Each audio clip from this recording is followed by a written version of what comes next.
Hello, future surgeons of the RACS.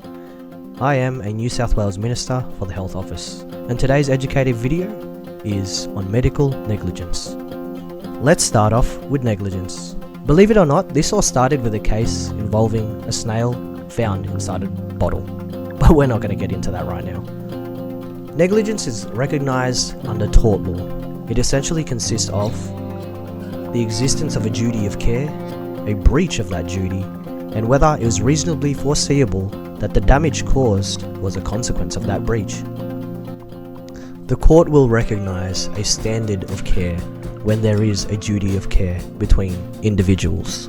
Negligence is when a person acts and their acts or failure to act falls below that standard of care that the reasonable person is expected to owe. Now that you have an understanding of what negligence is, let's look specifically at medical negligence. In law, a well-recognized duty of care relationship is that between a doctor and their patient.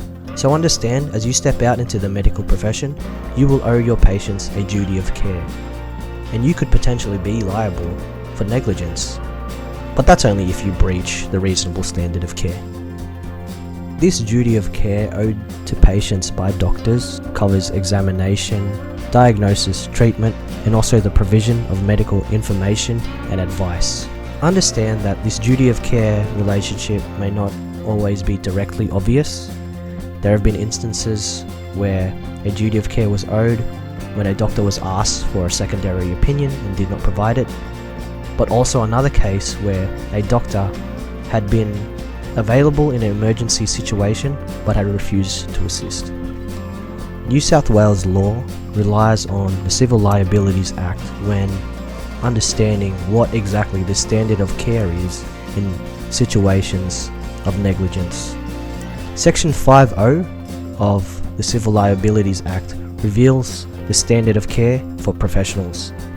This section essentially reveals that the standard that a professional must act in is one that is widely accepted in Australia by peer professional opinion as competent professional practice. This section does specify different aspects that the court will look at in order to assess whether or not the standard of care for professionals was indeed met. In the case of medical professionals, they will look at what is widely accepted as the reasonable standard of care a medical professional should have. So take note of the very students around you. These peers could very well set the standard that you ought to meet. Have you heard of the case of Rogers and Whittaker? This case is a key case in medical negligence. In this case, a patient seeking cosmetic surgery on her eye had lost sight in her other eye, despite the fact that there was a 1 in 14,000 chance of it happening. This case showed that a doctor should advise of all material risks involved. The doctor should have warned the patient of the potential of losing their eyesight.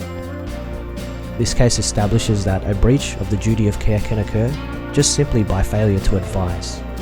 The Civil Liabilities Act does indeed acknowledge that there is a duty to warn of risk.